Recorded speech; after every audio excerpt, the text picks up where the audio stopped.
60 साल की उम्र में सेवानिवृत्ति के लिए कुछ भी नहीं बचा।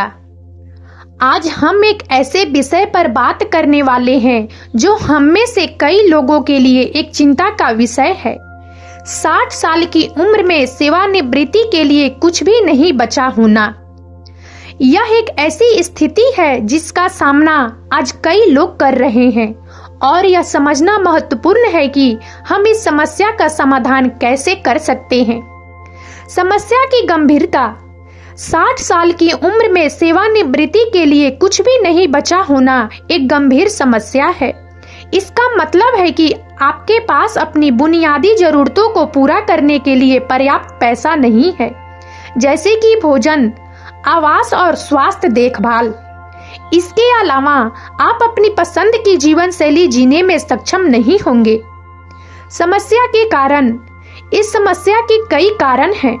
कुछ लोगों ने अपनी सेवानिवृत्ति के लिए कभी भी बचत नहीं की, जबकि अन्य लोगों ने पर्याप्त बचत नहीं की। कुछ लोगों ने अपने पैसे का गलत निवेश किया, जबकि अन्य लोगों ने अप्रत्याशित खर्चों का सामना किया।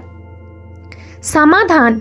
हालांकि यह एक गंभीर समस्या है, लेकिन इसका समाधान संभव है। यहाँ कुछ चीजें हैं जो आप कर सकती हैं। नंबर 1, अपनी खर्च करने की आदतों का आकलन करें। सबसे पहले आपको यह समझने की आवश्यकता है कि आपका पैसा कहाँ जा रहा है। अपनी खर्च करने की आदतों का आकलन करने के लिए आप एक बजट बना सकते हैं। एक बजट आपको यह देखने में मदद करेगा कि आप कितना पैसा कमा रहे हैं और कितना खर्च कर रहे हैं।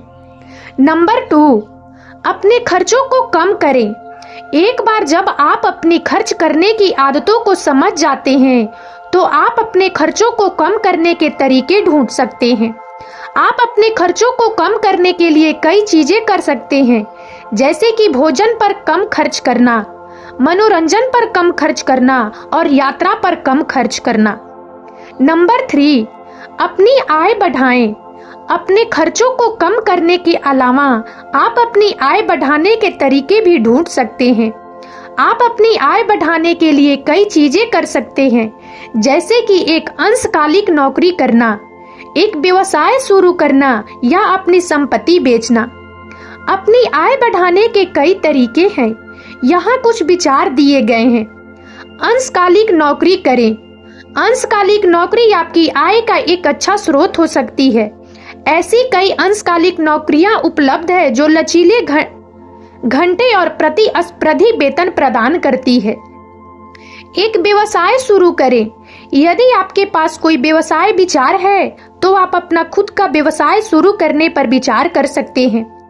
अपना खुद का व्यवसाय शुरू करने से आपको अपनी आय और अपने काम के घंटों पर अधिक नियंत्रण मिल सकता है। अपनी संपत्ति बेचें।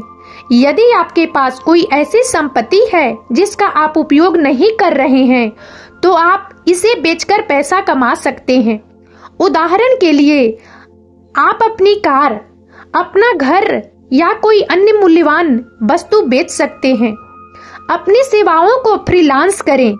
यदि आपके पास कोई ऐसा कौशल है जिसकी दूसरों को आवश्यकता है, तो आप अपनी सेवाओं को फ्रीलांस कर सकते हैं।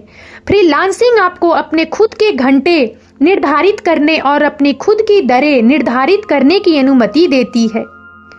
ऑनलाइन पैसे कमाएं। इंटरनेट पर पैसे कमाने के कई तरीके हैं।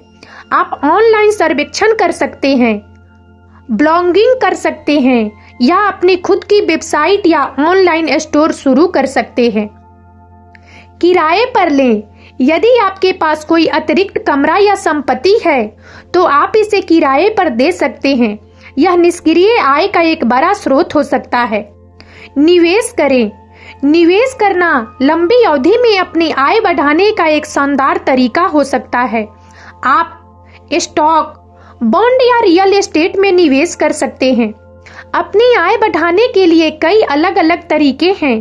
अपने लिए सही तरीका खोजने के लिए अपनी रुचियों, कौशल और वित्तीय लक्ष्यों पर विचार करें। नंबर 4, अपनी सेवानिवृत्ति के लिए बचत करना शुरू करें। यदि आपने अभी तक अपनी सेवानिवृत्ति के लिए बचत करना शुरू नहीं किया है, तो अब शुरू करने का समय है।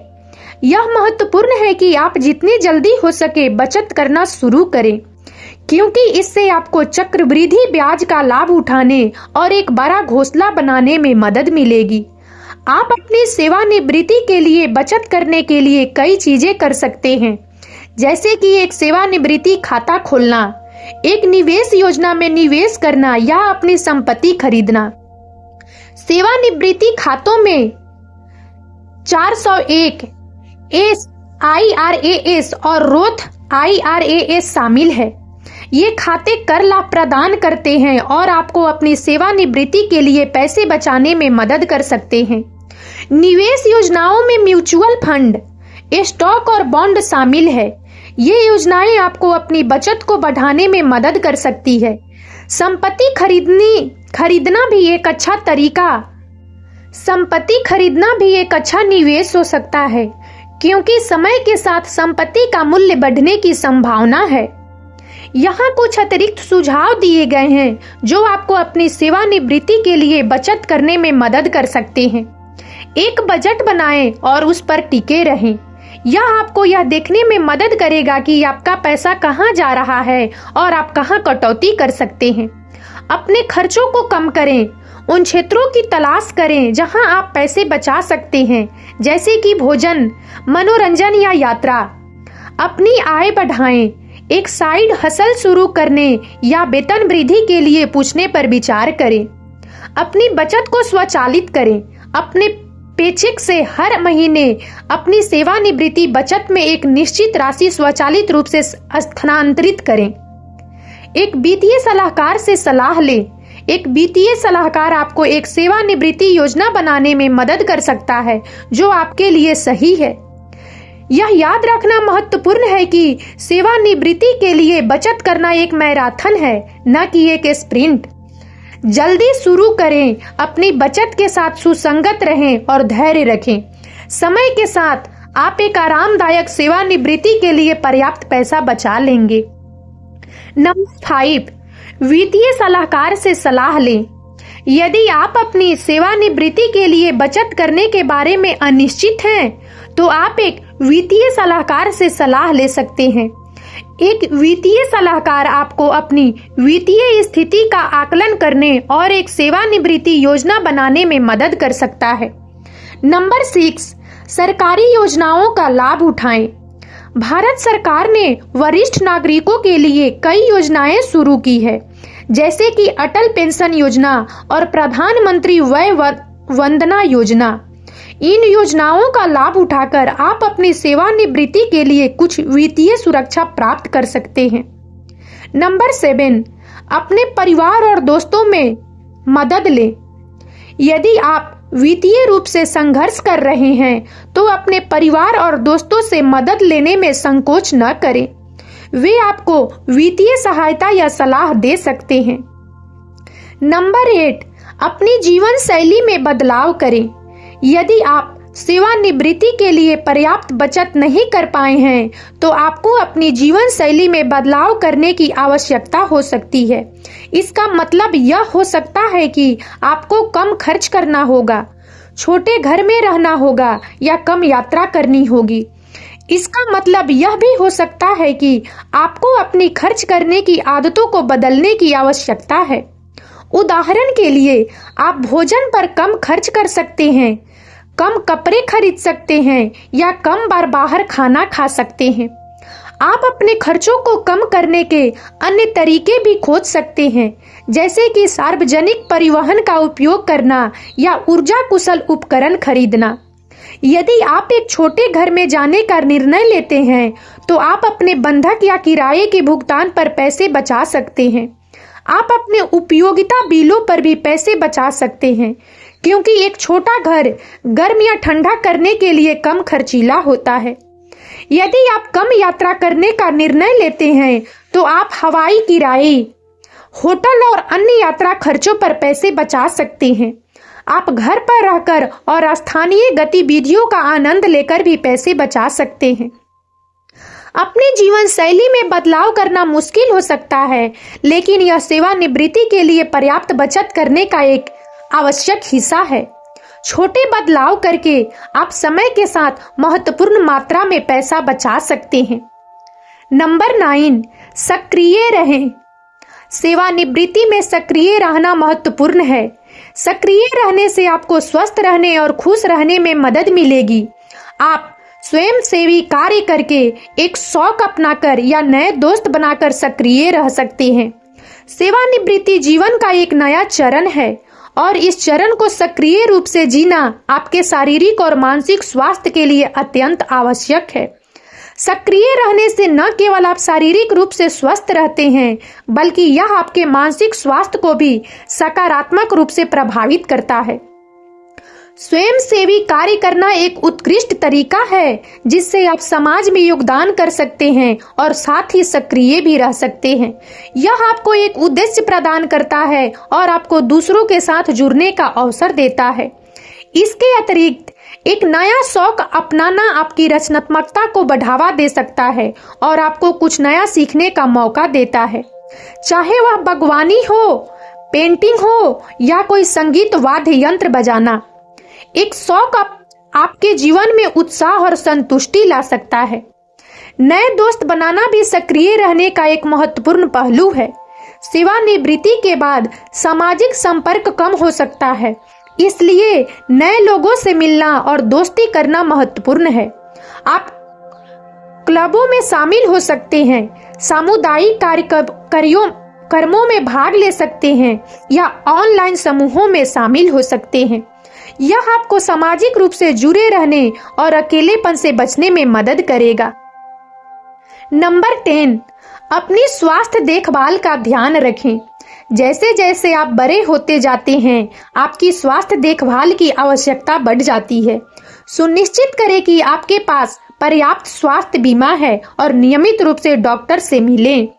नंबर 11, मानसिक रूप से मजबूत रहें। सेवानिवृत्ति एक बड़ा बदलाव है। यह महत्वपूर्ण है कि आप मानसिक रूप से मजबूत रहें और सकारात्मक दृष्टिकोण बनाए रखें।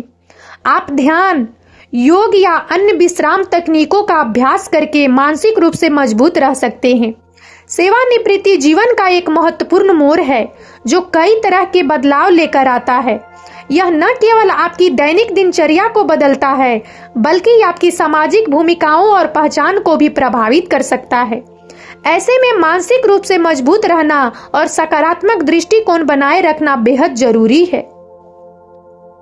मानसिक रूप से मजबूत रहने के लिए आपको अपनी भावनाओं को स्वीकार करना और उनसे निपटना सीखना चाहिए। अपनी भावनाओं को दबाने या उनसे बचने के बजाय उन्हें पहचानें और उनसे स्वस्थ तरीके से निपटें। आप किसी विश्वसनीय मित्र, परिवार के सदस्य या चिकित्सक से बात कर सकते हैं। इसके अतिरिक्त अपनी देखभाल करना भी महत्वपूर्ण है। पर्याप्त नींद लें, स्वस्थ भोजन करें और नियमित रूप से व्यायाम करें। ये आदतें आपको शारीरिक और मानसिक स्वास्थ्य दोनों को बेहतर बनाने में मदद करेगी। याद रखिए कि सेवानिवृत्ति जीवन का अंत नहीं है, बल्कि एक नया अध्याय है। यह आपके लिए नई रुचियों का पता लगाने, नए कौशल सीखने और उन चीजों को करने का अवसर है जिनके लिए आपके पास पहले समय नहीं था। सकारात्मक दृष्टिकोण बनाए रखें और नए चरण का आनंद लें। नंबर 12, उम्मीद न छोड़ें। सबसे महत्वपूर्ण बात यह है कि उम्मीद न छोड़ें। भले ही आपने अपनी सेवानिवृत्ति के लिए पर्याप्त बचत नहीं की है, लेकिन अभी भी आपके पास एक आरामदायक सेवानिवृत्ति जीने का समय है। 60 साल की उम्र में सेवानिवृत्ति के लिए भी कुछ भी नहीं बचा होना एक चुनौतीपूर्ण स्थिति है, लेकिन यह असंभव नहीं है। यदि आप कार्रवाई करते हैं और सही निर्णय लेते हैं तो आप एक आरामदायक सेवानिवृत्ति जी सकते हैं। और अब इस वीडियो में इतना ही। यदि आप सबको हमारा यह वीडियो अच्छा लगा हो तो प्लीज इसे लाइक करें और ज्यादा से ज्यादा शेयर करें, ताकि हमारा मनोबल इसी प्रकार से बढ़ता रहे और हम एक से बढ़कर एक ज्ञानवर्धक वीडियो लेकर नियमित रूप से आप सबकी सेवा में उपस्थित होते रहें। और तब तक के लिए बने रहें हमारे चैनल अतुल्य जीवन पर। हम बहुत जल्द एक नए ज्ञानवर्धक वीडियो के साथ एक बार फिर से आपकी सेवा में उपस्थित होंगे। जय हिंद, जय भारत।